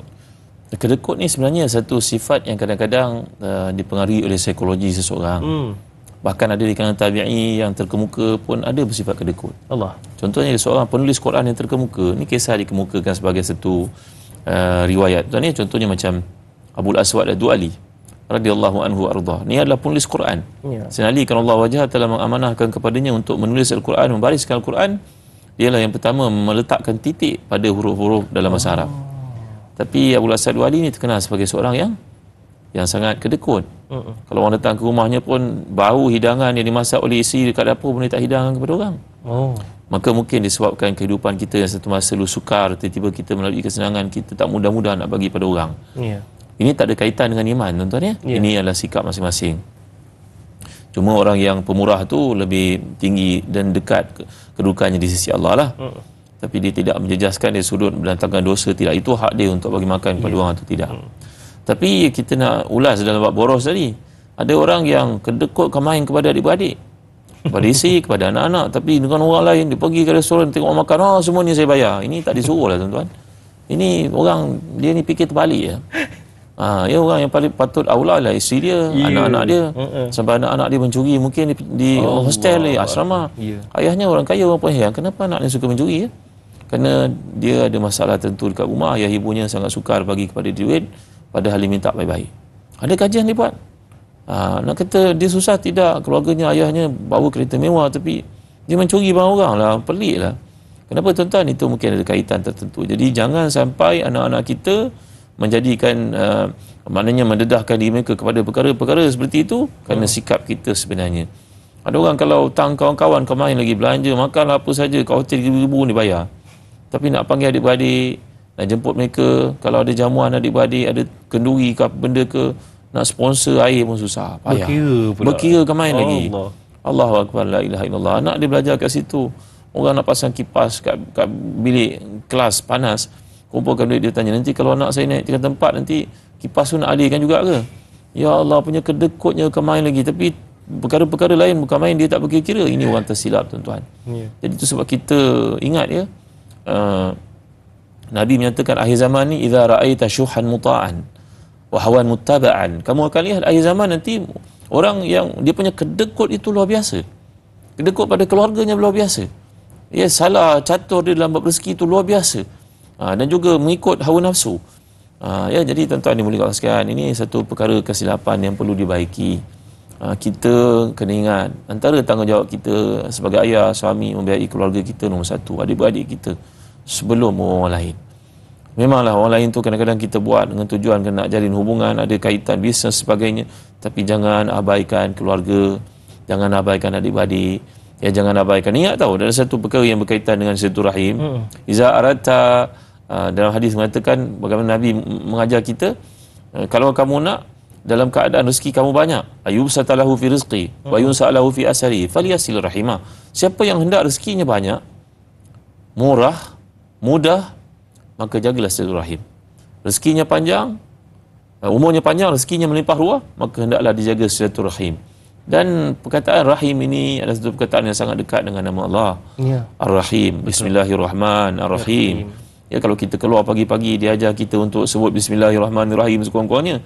Tak ada pula ajar kita sebutlah Bismillahil Jabbar Al-Mutakabbir, Bismillahil Azizil Hakim. Tak. Allah ajar kita semudah perkataan Bismillahirrahmanirrahim untuk dapat keberkatan hari itu. Kenapa ya? Antara ulasan paling menarik sekali dikemukakan oleh almarhum Syekh Muhammad Mutawalli Syarawi, seorang tafsir yang terkemuka di Mesir. Allah punya nama banyak, 99 lebih. Tapi yang diajar kamu untuk banyak ungkapkan cuma dengan nama Allah yang Maha Pemurah dan Pemurah penyayang. Maknanya kita pinjam dua sifat Allah ni, kita berjalan seharian itu, insya-Allah kita berlaku baik dengan manusia. Kita bawa kereta sampai kat traffic, kita tak langgar. Kan kalau aku langgar, kan ada orang naik motosikal, hantar makanan delivery, langgar, dia meninggal dunia, dia ayah keluarga dia susah tunggu kat rumah. Anak-anak tunggu abah bila balik. Tahu-tahu jenazah yang pulang. Aku takut, aku bawa kereta ni, aku pinjam nama Allah. Aku bagi pejabat, aku tak terlibat dengan rasuah. Sebab rasuah menghancurkan masyarakat keseluruhannya. Jadi tuan-tuan dimuliakan sekalian, bila kita lihat dalam konteks kehidupan ni tadi, perkataan rahim. Rahim pinjam nama Allah, kasih sayang. Kerana pertautan hubungan yang wujud di antara kita adik-beradik ni daripada rahim yang sama, daripada ibu yang sama. Sama ada perkataan rahim itu anggota dalam badan seorang wanita yang di situlah lahir keturunan yang ramai, ataupun diambil daripada nama Allah yang kita pinjam sehari untuk kita pakai. Jadi kalau kita jaga rahim ini tuan-tuan, Allah beri keberkatan di sudut umur kita, di sudut rezeki yang kita ada. Jadi kena ingat, soalan yang dikaitkan dengan boros pada satu tempat, kedekut pada tempat yang lain, kita orang Islam sepatutnya tidak begitu. Ya, kita dalam keadaan belanja berjaga-jaga, waladzina idza anfaqu lam yusrifu wa lam yaqturu wa kana baina dzalika qawama. Kan Allah puji orang-orang beriman ni, sifatnya dia tahu mana nak ijaz, bagaimana ijaz diri dia. Sini tak boleh lebih. Sini kena kurang, kena pandai. Kena jelaskan ya kepada anak-anak kita. Memanglah kalau dalam kes tu ayah kena infak, sebab ayah kena buat office cantik supaya pekerja dapat kerja dengan baik. Airconnya selesa, kalau tak ada aircon nanti panas. Aircon tu dah lama 20 tahun, jadi abang kena tukar. Kalau kat rumah ni kau duduk seorang-seorang, jadi aircon ayah maintain dulu, bukan ayah kedekut nak ya. Kau faham tak? Jadi kita kena cakap pada anak kita begitu. Gaji pekerja kat office dah lama 5 tahun tak naik, ayah kena naikkan. Tapi allowance kau ayah tak boleh naikkan, sebab kau tidur makan semua kat sini, kat rumah ayah. Betul tak? Kita ya bagi lagi, rumah kau makan semua free. Kita kena ajar pada anak kita, dah sebut dengan kaedah yang boleh menyebabkan mereka terima kita. Ingat ya, Saya teringat Dr. Ratib Nabulsi, guru tafsir kami di Syria berkata, kita ni nak tahu kita ni ayah yang bagus atau tidak, dai. Tengok kalau kita balik ni, anak kita menganggap macam hari raya ke ataupun hari berduka. Kat situ boleh check. Kalau kita balik ke rumah, anak-anak balik. Mereka sambut mereka. Maknanya kita ni memang best lah. Baik. Tapi kalau kita balik, anak-anak kita semua masuk bilik, lari, bertempiaran, satu benda tak kenalah hidup kita, tuan-tuan. Mana satu kita? Baik. Itu dia satu pertanyaan yang kita kena fikirkan sama-sama. Adakah kita ayah yang baik? Baiklah, kejap lagi Datuk.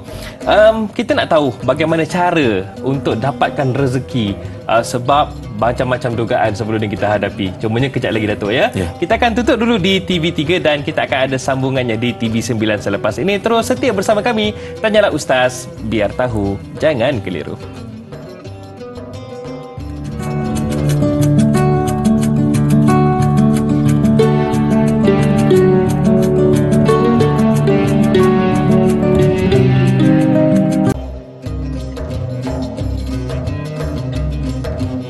Dari utara ke selatan, timur ke barat, semuanya memilih dan menonton Tanyalah Ustaz, biar tahu, jangan keliru. Dan setiap hari, pasti kita berhadapan dengan pelbagai persoalan. Ada juga masalah itu dan ini. Jangan risau, di sini ada penyelesaian, ada jawapannya. Dan hari ini Tanyalah Ustaz, biar tahu, jangan keliru, kita bawakan tentang hadis dan amalan. Yang kita fokuskan hari ini, topik kita iaitu berkaitan dengan cukupnya rezeki. Bersama dengan yang berbahagia, Datuk Dr. Zahazan Muhammad. Baik, Datuk.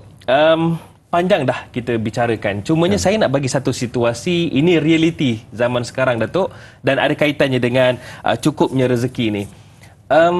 Kita semua sedia maklum bahawasanya tempoh hari kita berhadapan dengan satu fasa yang mana fasa yang menyebabkan ramai terkesan, iaitu fasa pandemik COVID-19. Sehingga ada yang terpaksa kehilangan kerja. Bahkan sehingga kini keadaan ekonomi juga tidak stabil dan menyebabkan ramai juga yang masih terkesan.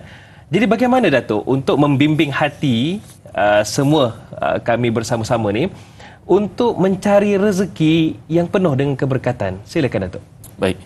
Da'i dan para penonton yang berkata sekalian, ya. Dalam sebuah hadis riwayat Ibn Abi Shaybah, Nabi telah menyatakan bahawa innallaha yu'ti rizqa yu'ti dunya liman yuhibb wa man la yuhibb wa la yu'ti al-iman illa man yuhibb. Semuanya Allah Taala memberi dunia ni dan juga rezeki ni kepada siapa yang dia kehendaki, siapa yang mengkehendakinya dan siapa yang tak suka padanya. Maka Allah beri. Ya, tapi Allah tidak akan beri iman melainkan kepada orang yang berusaha untuk mendapatkannya.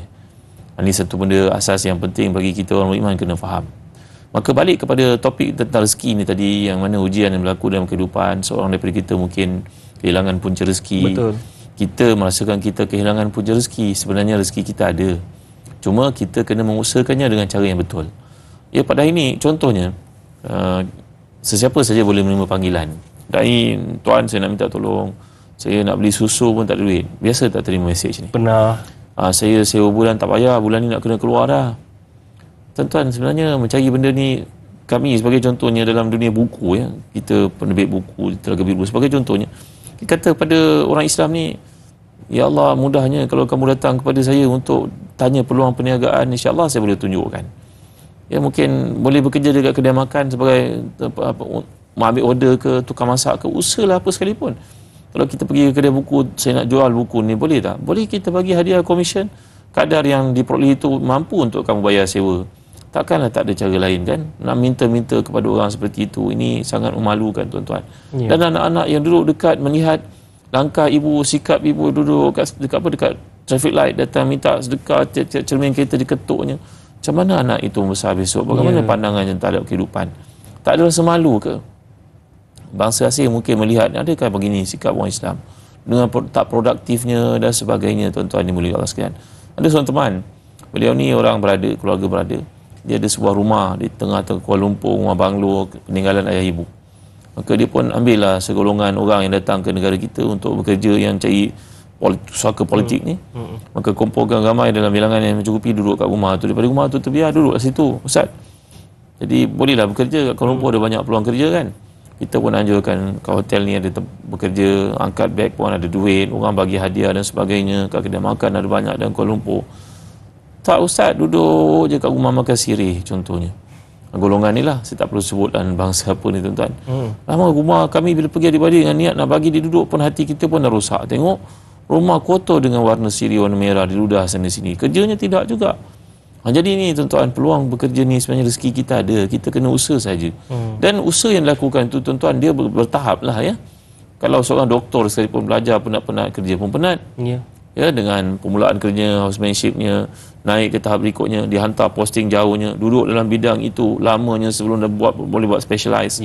Ya, kemudian naik pangkatnya. Proses itu berlaku, dia tak berlaku serta-merta. Yang penting kita kena mulakan. Kalau kita dibuang kerja pada hari ini, lekas-lekas kita tengok apa sebenarnya kemampuan aku ya. Kita boleh cari dalam internet ke, dalam mana-mana tempat ke, meletakkan posisi kita di tempat yang betul ke. Ada banyak peluang tuan-tuan. Yang penting sekali kan, ya, kita kena baik sangka dengan Allah. Kerana bab rezeki ni tuan-tuan, saya nak bacakan hadis. Ya, ada banyak hadis yang dikumpulkan. Bagaimana Nabi SAW sebagai contohnya mengatakan, "Lau anna ibna Adam haraba min rizqihi kama yahrub min al-mauti la adrakahu rizquhu kama yudrikuhu al-maut." Kalau seseorang itu melarikan dirinya daripada rezekinya, rezeki itu akan pergi mendapatkannya. Sebagaimana ajal pergi mendapatkannya.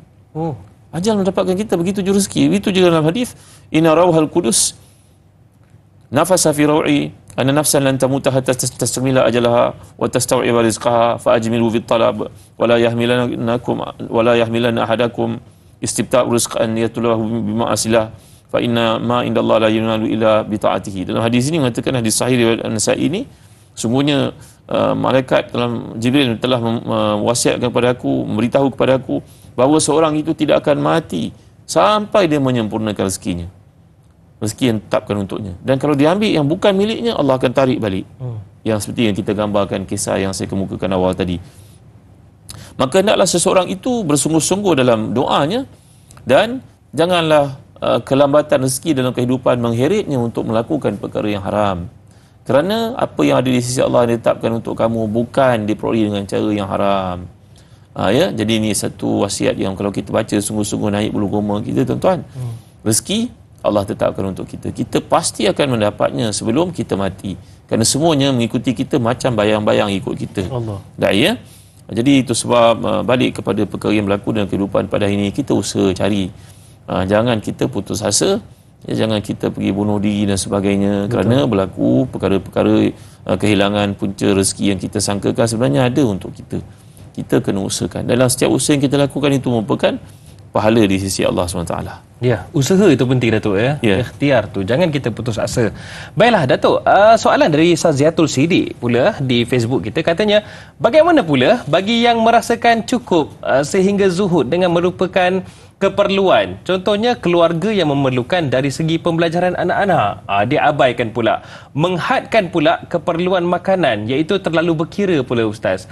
Apakah keutamaan yang perlu sebagai ketua keluarga perlu sediakan pada ahli keluarganya agar keluarga yang dibina sakinah, mawaddah, warahmah dengan rezeki yang berkah dan qanaah? Silakan Datuk. Baik. Yang pertama sekali dalam kehidupan ni kita, Imam Ghazali kata kita kena perhatikan orang keliling kita. Betul. Dalam kehidupan ni ada 4 manusia yang kita kena dekati. Yang pertama, guru yang mursyid. Ulama, ustaz, orang saleh yang boleh membimbing kita. Ini mesti. Yang kedua, kawan yang saleh yang dapat mengingatkan kita waktu kita lalai. Yang ketiga, kita kena bergaul dengan orang-orang awam. Dan dengan bergaul dengan orang-orang awam itu, kita tahu apakah keperluan yang sebenarnya. Ya, kita duduk kat masjid sebagai contohnya, orang masjid semua orang baik-baik kebanyakannya. Jaranglah orang datang masjid ni nak pergi kempen skim cepat kaya ke apa, tak ada. Kebanyakan orang pergi masjid ni memang orang saleh. Tuan-tuan pergilah ke mana, Kelantan ke, Johor ke, tuan-tuan pergi ke Siam ke, orang pergi masjid ni mesti orang baik-baik, tuan. Ya, kadang yalah, kita pergi, seorang kawan dia pergi sembahyang dekat Siam. Dia ada keluarga Thailand. Pergi hari raya. Kata Ustaz cakap macam ayam dengan itik Ustaz. Tak faham, kita tak faham, tapi muka sama. Saya cakap tak faham, tapi jumpa orang yang sama macam kat masjid tempat saya duduk, macam itulah juga orang dekat Thailand. Masya-Allah. Ya, jadi tuan-tuan, jumpa dengan orang awam ni penting, kata Imam Ghazali. Kerana dengan orang awam ni kita tahu benda yang sebenarnya. Kita duduk, maka kawan kita pun cerita, anak saya Ustaz, susah payah saya belikan dia kereta Ustaz, saya takut dia bawa motor Ustaz. Budak-budak sekarang bawa motor, fahamlah, ada yang macam-macam kes lah, ada motor hilang, ada bahaya dan sebagainya. Kita fikir, maka betul juga keperluan lain ni, rupanya anak kita kena ada kereta. Contoh, kan, betul tak? Kita bergaul lagi dengan seorang, dia kata pada kita, anak saya tak dapat beasiswa Ustaz. Jadi tiap-tiap bulan saya kena bagi pada dia sekurang-kurangnya RM400 duduk kat universiti kat sini Ustaz. universiti pula dekat dengan Singapura contoh kan. Ya. Kita orang fikir jadi kita dapat satu apa dipanggil sebagai macam apa istilahnya, yardstick, benchmark. Dia dapat satu ukuran. Tak tepat, tapi kita kena ikutlah tuan-tuan. Jadi Imam Ghazali kata betul, yang keempat kata Imam Ghazali, kena dengar daripada musuh kamu apa dia cakap tentang kamu, kerana kata-kata musuh itu biasanya research tentang kamu. Ambil apa-apa yang dia cakap tu dan baiki diri kamu. Ni 4 manusia kita kena jumpa. Orang saleh, guru yang mursyid, orang ramai kena dengar. Ya. Dan yang keempat, dengar juga daripada orang yang benci kita, kata-katanya ada sebahagiannya betul terhadap kita, kita baiki diri kita. Jadi dalam kes ini, dalam kehidupan seorang ayah yang tersilap, mungkin dia tidak bergaul dengan orang ramai. Dia merasakan cara hidup dia tahun 70-an dulu yang betul. Ayah dulu tak ada internet kat rumah pun. Anak kita kena ada printer, kena ada internet kat rumah, dia nak beresearch lain. Janganlah kita pergi hidup bawah tempurung dalam gua seperti itu. Betul. Jadi baca surat Al-Kahfi, orang suruh ikut tentang akidah, dia pergi ikut dalam gua pula. Jadi ini satu kesilapan yang perlu dibaiki. Ya, yang kedua berkaitan dengan ketua keluarga yang dalam kehidupan ni saya nak pesan tuan-tuan, daripada buku yang menarik ni tuan-tuan, 700 tahun punya buku ni, belum terjemah ke dalam bahasa Melayu. Mudah-mudahan saya ada peluang untuk terjemah tuan-tuan. Pada muka 150 kaifa tahfazu zuriyataka min ba'dika, bagaimana engkau nak jadikan keluarga engkau selamat dalam saat ketiadaanmu pada masa akan datang, nak wujudkan ketenangan, kebahagiaan dan keluarga. Nombor satu sekali beliau bawakan, kana Ibnu Musayyab yaqul idza ra'a ibnahu. Ibnu Musayyab ni bila lihat anaknya, dia kata, wahai anakku, ai bunai la azinanna fi salati min ajrika raja'an an uhfaz fika. Dia nampak je anak dia, kata, anakku, sebab engkau lah ayah semayang nak. Bukan semayang fardu tahu, fardu tu yang wajib. Sebab engkau lah ayah semayang sunat. Saya pesan kepada tuan-tuan yang ada, sama ada kru yang ada, sesahabat yang ada. Betul. Kita semayang fardu je tak cukup, kena semayang sunat. Lepas semayang zuhur, semayang sunat 2 rakaat. Sebelum semayang zuhur, semayang sunat 2 rakaat. Dengan semayang sunat yang kita buat itu, Allah jaga anak kita tuan-tuan. Allah. Ini kata-kata punya asas yang kuat tau. Dan itu kita baca setiap hari Jumaat, Allah mengatakan wa kana abuhuma salihah. Yang Nabi Musa ikut Khidir AS untuk membangunkan tembok tempat runtuh tu, kerana dekat bawah itu ada barang harta yang tersimpan milik ayah yang telah mati. Allah jagakan, hantar Nabi untuk bangunkan tembok tu supaya terpelihara harta tu daripada diceroboh orang, diambil orang. Itu zaman penyimpanan dulu. Janganlah kita buat begitulah tuan-tuan ya. Jadi ayat ni mengatakan bahawa Allah pelihara anak-anak kerana bapa. Bahkan dalam ayat mengatakan bahawa ulama ni kata, Al-Hubashi berkata, Allah menjaga keturunan itu, sesatu keturunan itu sebanyak 7 keturunan. Disebabkan bapa yang soleh. Ya, anda seorang yang soleh yang jaga sembahyang sunat, Allah jaga anak anda, cucu anda, cicit sampai 7 keturunan. Dengan syarat anda jaga sembahyang sunat anda. Sembahyang fardu itu kita cerita ya. Sembahyang fardu tu ibarat kita berniaga, itu modal dia. Modal kita tak boleh usik. Tak bolehlah kita dapat untung semua kita belanjakan, tak boleh. Untung tu yang kita nak, betul tak? Maka untung itu datang dengan sebab salat sunat yang kamu kerjakan. Ini penting tuan-tuan. Ini sebahagian daripada rahsia mengapa Allah menjaga keluarga itu hidup dalam ketenangan, kebahagiaan. Ya, saya sebut lagi. Qala An-Nawawi rahimahullah, Imam Nawawi, Imam besar mazhab Syafi'i berkata, as-salihu huwa al-qa'imu bima alaihi min huquqillah ta'ala wa huquqil khalq. Bapa yang salih ini juga yang menyebabkan kebaikan itu diperoleh dalam keluarga, kerana bapa itu menjaga hak Allah dan juga hak manusia. Jaga hak Allah dan hak manusia. Jangan kita menjadi majikan kaya raya, kita hantar orang pergi umrah, orang kampung mana-mana, keluarga pekerja kita tak bayar gaji. Allah. Gaji tak naik-naik, orang minta overtime kita tak bayar dan sebagainya. Ini zalim tuan-tuan ya. Baik. Lagi disebut, Inna Allah Ta'ala la yadfa'u bil muslimi salih an mi'ati ahli baitin min jiranihi al-bala'. Orang yang salih, yang jaga sembahyang sunat ni, Allah jaga kerana sebab kesalihannya itu, keluarga dia dan semua satu kampung tu Allah jaga dengan sebab dia. Ini kata-kata siapa tuan-tuan? Kata-kata daripada hadis, kata-kata daripada para ulama yang memahami hadis Nabi SAW.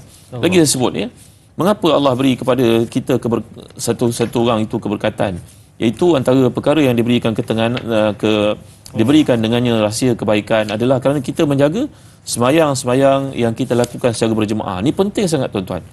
Saya sebut ni hadis yang dimaksudkan kat sini. Ya, bagaimana Allah Taala menjaga seseorang itu dengan sebab sembahyang fardu yang dikerjakan secara berjemaah. Contoh hadisnya. Ya, bahawa di sini mana tadi ni ya? Bahawa Allah Taala berikan kepada seseorang itu, dengar ya, man dawama ala salati jama'atan atahu Allahu khamsa khisalin. Allah memberi kepada orang yang menjaga sembahyang berjemaah ni sembahyang berjemaah kat masjid, kat surau maksudnya. Kalau hujan sekala ribut, banjir, kita sembahyanglah berjemaah dekat rumah. Ya, berjemaah ini maksudkan dekat masjid, kat surau bagi kaum lelaki ya. Yurfa'u anhu dhiqul ma'isha. Allah mengangkat daripadanya kehidupan yang sempit. Kehidupan sempit Allah angkat dengan sebab sembahyang berjemaah yang kita kerjakan. Nombor satu. Nombor dua, wa yurfa'u anhu azabul qabri. Diangkat daripadanya azab kubur. Azab kubur. Yang ketiga, yu'ta kitabuhu biyamini. Diberi kepadanya kitabnya pada hari kiamat besok dengan tangan kanan. Yang keempat, yamuru ala sirati kalbarkil khatif. Dia akan melintasi tiang sirat seperti kilat pantasnya. Dan yang kelima, wa yadkhulul jannata bighairi hisab. Masuk syurga tanpa hisab. Tuan-tuan, keberkatan datang sebab kita jaga hak Allah, tuan. Allah yang buka hati anak kita untuk jadi orang baik. Jaga hubungan dengan Allah dulu, maka Allah akan jaga segala orang keliling kita untuk wujudnya ketenangan, kebahagiaan, keberkatan dan keluarga ni. Salah satu faktornya jaga sembahyang dan tunaikan sembahyang berjemaah di masjid di surau. Itu yang sangat penting. Pokoknya solat.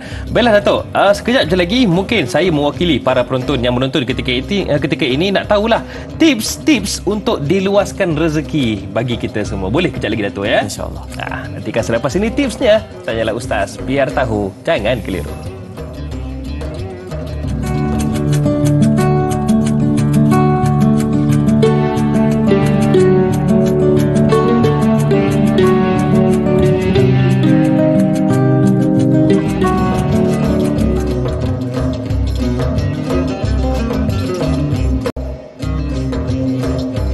Kembali menonton Tanyalah Ustaz, biar tahu jangan keliru. Saya pasti dan saya yakin ramai yang kini dah sampai di tempat kerja. Bagi mereka yang nak memulakan perniagaan juga mungkin dah dirancang pelbagai plan kita untuk hari ini. Dan juga ada yang menonton tonton setia di Tanyalah Ustaz di rumah untuk menonton Tanyalah Ustaz, biar tahu jangan keliru. Terima kasih kerana terus menjadikan kami sebagai pilihan anda pada pagi ini. Cumanya hari ini kita bicarakan tentang hadis dan amalan berkaitan dengan cukupnya rezeki bersama dengan yang berbahagia Datuk Dr. Zahzan Muhammad. Baiklah Datuk, kalau ikutkan ini adalah hujung-hujung perbincangan kita, tapi kita nak raikan satu soalan dari Siti Nurbayah ni. Katanya ini berkaitan dengan hutang ni. Katanya, adakah sifat kurang sabar dalam mendapat apa yang dihajatkan kerana kekurangan wang atau rezeki punca seseorang itu berani berhutang lebih-lebih lagi kepada pemiutang yang tidak diiktiraf, yang boleh mendapat sesuatu pinjaman itu dengan cepat tanpa berfikir kesan yang membawa bahaya kepada diri dan keluarga. Ini kita boleh kaitkan dengan ahlung lah ni, ceti haram lah ni. Silakan Datuk. Pertamanya bila kita dalam hidup ni kita ukur kemampuan diri kita sendiri. Rahimallahu man arafa nafsahu fa waqafa indah. Rahmat Allah kepada seseorang yang mengetahui kemampuan dirinya dan berhenti di situ. Ya, kalau kita mampu setakat ni, ini yang kita patut buat. Jangan buat berlebihan. Kerana buat berlebihan itu dipanggil akhirnya kita akan tak mampu untuk tunaikan nanti. Itu sebab antara doa Nabi antara yang paling banyak Nabi amalkan, riwayat Abu Umamah dalam Musnad Ahmad, ada dalam Bukhari ada, iaitu Nabi berdoa, Allahumma inni a'udzubika minal hammi wal hazan wa a'udzubika minal ajzi wal kasal wa a'udzubika minal jubni wal bukhli wa a'udzubika min ghalabati ad-daini wa qahri rijal. Ya Allah, aku mohon kepada Allah supaya dijauhi perkara-perkara ini. Sedih, resah, ya, rasa lemah diri, rasa malas, dan minta kepada Allah perlindungan daripada ghalabati ad-daini, daripada ditimpa hutang yang banyak dan juga dikalahkan, dianiaya oleh orang-orang lain. Ya, Luqman Hakim pesan kepada anaknya, wahai anakku, jangan berhutang pada benda yang tak mampu, tak perlu. Nanti hidupmu pada waktu malam kamu tak boleh tidur, waktu siang kamu tak boleh nak hidup, tak boleh melaluinya. Kamu akan resah menemui orang ramai dan sebagainya, orang yang kamu hutang dengannya.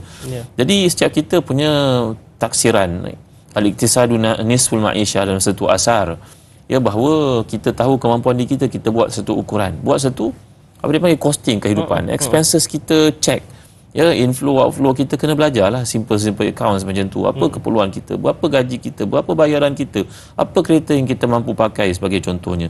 Jadi kembali bab hutang ni, setiap orang lebih tahu tentang dirinya. Jangan terlibat dengan perkara-perkara yang haram. Ya, itu sebab doa yang mula-mula kita pelajari tadi yang Nabi anjurkan, Allahumma kfini bihalalika an haramik wa aghnini bifadlika aman siwak. Ya Allah, cukupkan aku dengan yang halal yang macam yang haram, dan kayakan aku dengan minta kepadamu bukan kepada orang lain. Ini satu perkara. Jadi jangan kita terlibat dengan pinjaman yang bersifat, ada pula dia punya riba dia, Ada ketentuan pula kalau kita nak pergi apa dipanggil pajak gadai sekali pun pergilah kepada Ar-Rahnu, tempat-tempat yang berkaitan dengan Islam, ada kadarnya, muamalah Islam yang kita kena ambil berat tuan-tuan. Kerana bila terlibat dengan riba ni ada 60 pintu. Pintu yang paling ringan disebut dalam hadis yang sahih Bukhari Muslim meriwayatkannya itu, seumpama seorang itu berzina dengan ibunya sendiri. Allah. Bila kita terlibat dengan pinjaman yang bersifat interest ni tadi, riba ni tadi, ribawi ni tadi, maka seolah-olah seorang itu berzina dengan ibunya. Kalau dia perempuan berzina dengan anak lakinya, maka ini yang kita takut, kita terlibat dengan perkara-perkara semikian. Ya, jadi tuan-tuan, ada sistem perbankan Islam yang ada pada ini, kita kena ambil tahulah. Kena cek kemampuan diri kita sendiri yang sebenarnya, jangan sampai terbeban orang lain bila kita meninggal dunia nanti. Ini satu perkara. Dan juga perkara yang lain saya nak kaitkan juga dengan bab hutang ni tuan-tuan.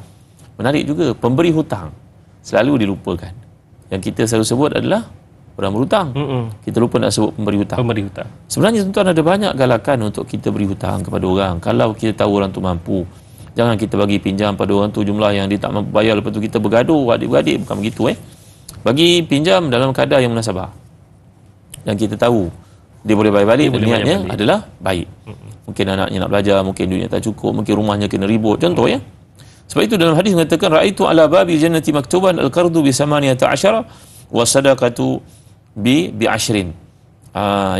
Ya Jibril, ma balul qard a'zamu ajran? Qala li anna sahibal qardi la ya'tika illa muhtajan wa rubbama waqa'ti sadaqah fi ghairi ahliha.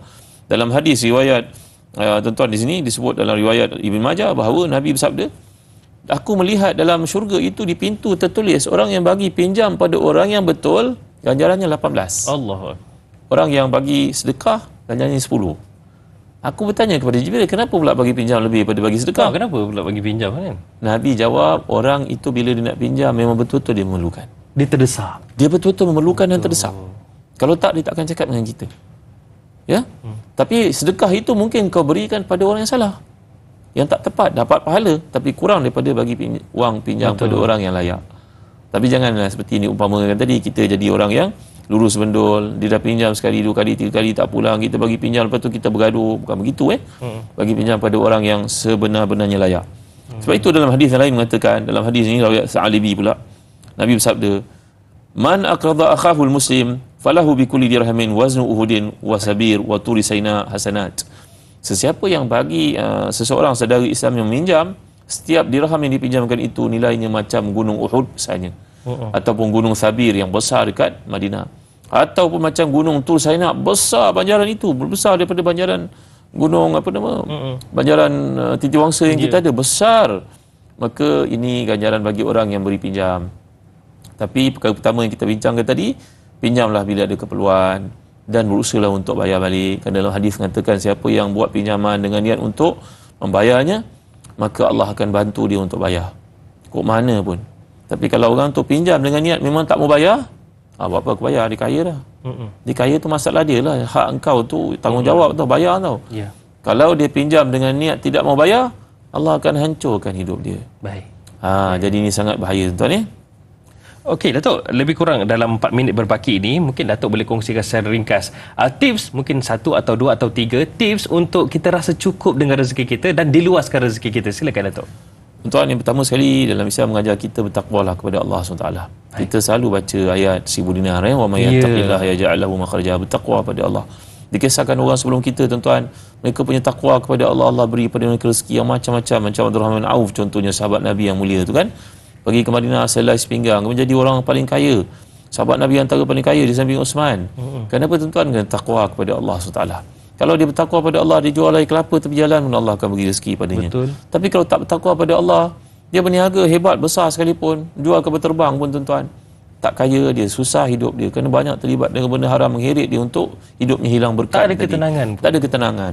Yang kedua, banyakkan istighfar kepada Allah, kerana Allah menyatakan dalam banyak ayat, faqultu astaghfiru rabbakum innahu kana ghafara yusil sama alaikum midrara. Sampai ketika Hasan Basri datangi orang untuk bertanya tentang dia tak ada anak, so istighfar. Dia berugi dalam perniagaan, istighfar. Negara kemarau, istighfar. Lalu anak murid tanya, kenapa semua istighfar, tuan-tuan guru? Jawapan Hasan Basri, baca ayat ini. Allah berfirman, katakan kepada umat itu istighfar kepada Allah, Allah kirim hujan bagi keberkatan. Imam Qurtubi kata hujan ataupun sungai ini maksudkan adalah keberkatan dalam hidup, rezeki yang tak putus-putus. Yang ketiga, jaga hubungan kita dengan Allah dengan sembahyang-sembahyang sunat. Contohnya duha. Ya, tapi jangan sembahyang duha pula tengok dalam akaun tak kaya-kaya ni. Kekayaan rezeki yang kita sebut awal-awal tadi bukan pada duit semata-mata tuan-tuan, ketenangan, kebahagiaan.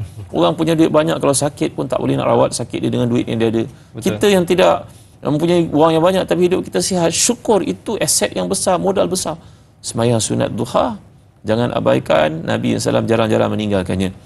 Ya, dalam hadis mengatakan, ya bani Adam iqra'i raka'ataini akfika akhirahu, wahai anak Adam sembahyanglah kamu 2 rakaat duha, 4 rakaat duha kalau dapat, Allah cukupkan semua kehidupan kamu. Nombor 4, jaga silaturahim tadi. Nombor 5, amalkan doa-doa seperti contoh yang kita pelajari tadi awal-awal hadis kita.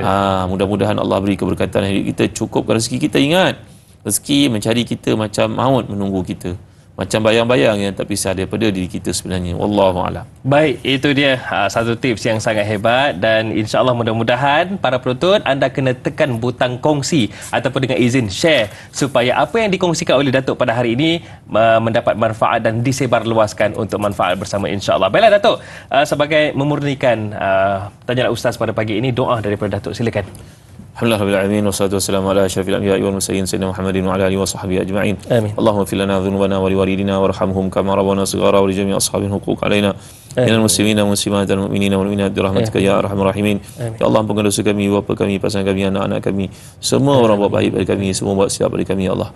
Ya Allah, dan juga mereka hak atas kami yang kami tak sempat nak bayar pada mereka semula kemudian mereka ya Allah. Dan sebagian mereka telah pergi meninggalkan kami ya Allah. Allahumma a'inna ala zikrika wa syukrika wa husni ibadatik. Ya Allah, bantulah kami untuk mengingatimu, bersyukur padamu, baiki amal salih kami tanpa henti-henti kepadamu. Allahumma kfina bi halalika an haramika wa aghnina bi fadlika amma siwak. Ya Allah, cukupkan kami dengan yang halal dan menagih yang haram. Jadikan kami kaya minta kepadamu, bukan kepada manusia ya Allah. Allahumma inna nas'aluka al-huda wa tuqa wal afaf wal ghina. Ya Allah, kami mohon padamu hidayah, ketakwaan, kesucian diri dan juga kekayaan. Rabbana atina min ladunka rahmatan wa hayyi lana min amrina rasyada. Rabbana atina fid dunya hasanah wa fil akhirati hasanah wa qina adzabannar. Wa sallallahu ala sayyidina Muhammad wa ala alihi wa sahbihi wa wasallam. Walhamdulillahirabbil alamin. Amin amin ya rabbal alamin. Terima kasih, syukran jazakallah kepada Datuk Dr. Zahazan Muhammad kerana sudi bersama dengan kami. Terima kasih Datuk ya. InsyaAllah kita akan bersama lagi. Baiklah, para penonton sekalian, jangan lupa esok bersama dengan Da'i Hakim, yang mana kita akan bersama dengan Al-Fadhil Ustaz Mustafa Muhammad Suki. Kita akan bicarakan tentang hukum hakam ni, fiqh darah wanita biar faham. InsyaAllah ada pencerahannya esok. Jangan lupa para penonton sekalian, rezeki itu luas dan rezeki bukan wang semata-mata. Nak rezeki itu datang dekat dengan kita, dekatlah dengan Allah Subhanahu Wa Taala. Saya Da'i Hadari mohon permisi undur diri. Assalamualaikum warahmatullahi wabarakatuh.